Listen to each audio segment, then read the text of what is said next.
આકાશવાણી અમદાવાદ વડોદરા પ્રાદેશિક સમાચાર પ્રવેશ અડિયેચા વાંચે છે. રાજ્યના નાના ધંધા રોજગાર કરતા કારીગરો માટે સરકારે 1 જુલાઈથી માનવ કલ્યાણ યોજના 2.0 અમલમાં મૂકી છે. રાજ્યના ઉદ્યોગ મંત્રી બળવંતસિંહ રાજપૂતે જણાવ્યું કે હવે લાભાર્થીઓ પોતાના મનપસંદ સાધન અને ઓજારની ખરીદી જાતે જ કરી શકે તે માટે ટૂલકિટના વાઉચર અપાશે. લાભાર્થીઓ આ માટે કુટીર પોર્ટલ પર અરજી કરી શકશે. શ્રી રાજપૂતે કહ્યું કે નવી યોજના અંતર્ગત લાભાર્થીઓને પાયાની કૌશલ્ય તાલીમનો પણ વિકલ્પ અપાશે. ગુજરાત માટીકામ કલાકારી અને રૂરલ ટેકનોલોજી સંસ્થાન RSETI સહિતની પ્રતિષ્ઠિત સંસ્થાઓ દ્વારા 5 દિવસની કૌશલ્ય તાલીમ અપાશે. આ તાલીમ મેળવવા ઈચ્છુક લાભાર્થીઓને હાજરીના આધારે દૈનિક ₹500 સ્ટાઇપેન્ડ પણ અપાશે. આ ઉપરાંત લાભાર્થીઓ આ યોજના અંતર્ગત ભારત સરકાર અને રાજ્ય સરકારની PM સ્વનિધિ યોજના, શ્રી વાજપેયી બેન્કેબલ યોજના, દત્તોપંત ઠેંગડી કારીગર વ્યાજ સહાય યોજના તથા અન્ય બેન્કેબલ યોજનાઓ હેઠળ ધિરાણ માટે અરજી કરી શકશે. રાજ્યમાં ચાંદીપુરા વાયરસ એટલે કે એન્કેફેલાઇટિસના કુલ કેસની સંખ્યા 157 થઈ છે. સત્તાવાર યાદી પ્રમાણે અત્યાર સુધીમાં સૌથી વધારે 16 કેસ સાબરકાંઠા અને પંચમહાલ જિલ્લામાં નોંધાયા છે, જ્યારે 68 દર્દીના મોત નીપજ્યા છે. રાજ્યમાં ચાંદીપુરા વાયરસના 20 દર્દી હાલમાં હોસ્પિટલમાં દાખલ છે, જ્યારે 69 દર્દીઓને રજા આપવામાં આવી છે.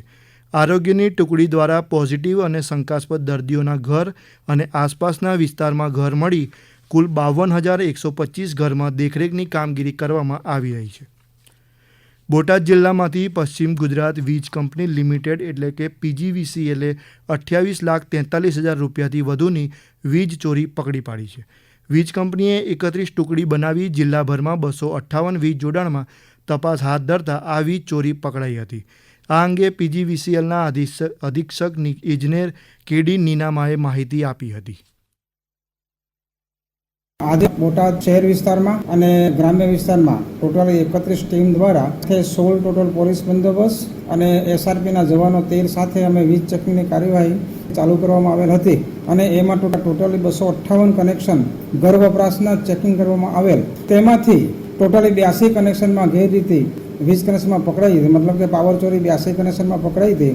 આશરે 28.5 લાખ રૂપિયાની વીજ ચોરી પકડાયેલ છે અને ગ્રાહકોને અમારી અપીલ છે કે વીજ ચોરી ન કરે.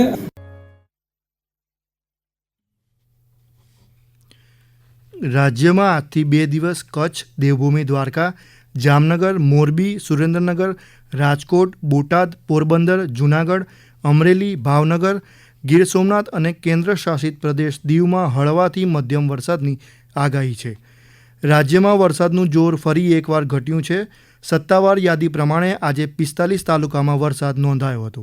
આમાંથી સૌથી વધારે 1.5 ઇંચ વરસાદ તાપીના નિઝર તાલુકામાં વરસ્યો છે.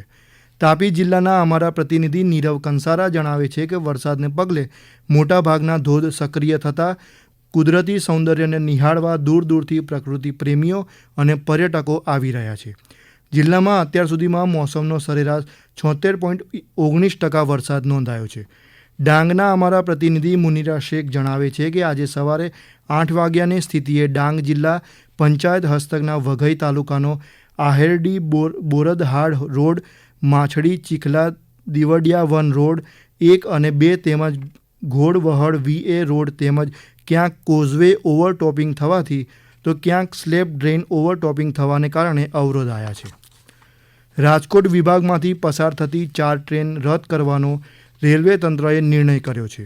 રાજકોટના અમારા પ્રતિનિધિ જણાવે છે કે નાગપુર વિભાગમાં સમારકામની કામગીરીના કારણે 10 અને 17 ઓગસ્ટે ઓખાથી ઉપડનારી ઓખા બિલાસપુર સાપ્તાહિક એક્સપ્રેસ, 12 અને 19 ઓગસ્ટે બિલાસપુરથી ઉપડનારી બિલાસપુર ઓખા એક્સપ્રેસ, 18 ઓગસ્ટે ઓખાથી ઉપડનારી ઓખા શાલીમાર સાપ્તાહિક એક્સપ્રેસ અને 20 ઓગસ્ટે શાલીમારથી ઉપડનારી શાલીમાર ઓખા સાપ્તાહિક ટ્રેન રદ રહેશે. આ ઉપરાંત 10 અને 11 ઓગસ્ટે હાવડાથી ઉપડનારી હાવડા અમદાવાદ એક્સપ્રેસ, 13 અને 14 ઓગસ્ટે અમદાવાદથી ઉપડનારી અમદાવાદ હાવડા એક્સપ્રેસ, 16 ઓગસ્ટે ગાંધીધામથી ઉપડનારી ગાંધીધામ પુરી સાપ્તાહિક એક્સપ્રેસ, 19 ઓગસ્ટે પુરીથી ઉપડનારી પુરી ગાંધીધામ સાપ્તાહિક એક્સપ્રેસ, 14 ઓગસ્ટે ગાંધીધામથી ઉપડનારી ગાંધીધામ પુરી સાપ્તાહિક એક્સપ્રેસ અને 17 ઓગસ્ટે પુરીથી ઉપડનારી પુરી ગાંધીધામ સાપ્તાહિક એક્સપ્રેસ ટ્રેન રદ રહેશે. ભરૂચના દહેજમાંથી એક ખાનગી કંપનીમાં એટીએસ અને ભરૂચ એસઓજીની સંયુક્ત ટીમે તપાસ કરી હતી. જિલ્લાના અમારા પ્રતિનિધિ વાહિદ મશહદી જણાવે છે કે દરોડા દરમિયાન કરોડો રૂપિયાનો શંકાસ્પદ માદક પદાર્થ જપ્ત કરાયો છે. આ શંકાસ્પદ માદક પદાર્થ એમડી ડ્રગ્સનું રો મટીરિયલ્સ હોવાની આશંકા છે. અગાઉ પણ પાનોલી ખાતે આવો જથ્થો પકડાયો હતો. જપ્ત કરાયેલા આ શંકાસ્પદ જથ્થાને એફએસએલની તપાસ માટે મોકલી અપાયા છે, જેનો રિપોર્ટ આવ્યા બાદ કંપની પર મોટી કાર્યવાહી થાય તેવી શક્યતા છે. અરવલ્લી જિલ્લામાં તાલુકા અને જિલ્લા કક્ષાની શાળાકીય રમતગમત સ્પર્ધાનો આરંભ થયો છે. જિલ્લાના અમારા પ્રતિનિધિ અંકિત ચૌહાણ જણાવે છે કે school games federation of India, sports authority of Gujarat અને અરવલ્લી જિલ્લા રમતગમત અધિકારીની કચેરી દ્વારા શાળાકીય સ્પર્ધામાં વિવિધ રમતોનું આયોજન કરાયું છે, જેમાં કબડ્ડી, ખોખો, હેન્ડબોલ, બાસ્કેટબોલ, ગોળા ફેંક, વોલીબોલ મળીને કુલ 45 રમતો માટે સ્પર્ધા યોજાઈ છે. આ સમાચાર આપ આકાશવાણીના અમદાવાદ વડોદરા કેન્દ્ર પરથી સાંભળી રહ્યા છો. આ સમાચાર આપ અમારી YouTube channel AIR news Gujarat પર પણ સાંભળી શકો છો. વધુ સમાચાર માટે આપ અમારા ટ્વિટર હેન્ડલ AIR_news_ABADને ફોલો કરી શકો છો. આકાશવાણીના અમદાવાદ વડોદરા કેન્દ્ર પરથી પ્રાદેશિક સમાચાર પૂરા થયા.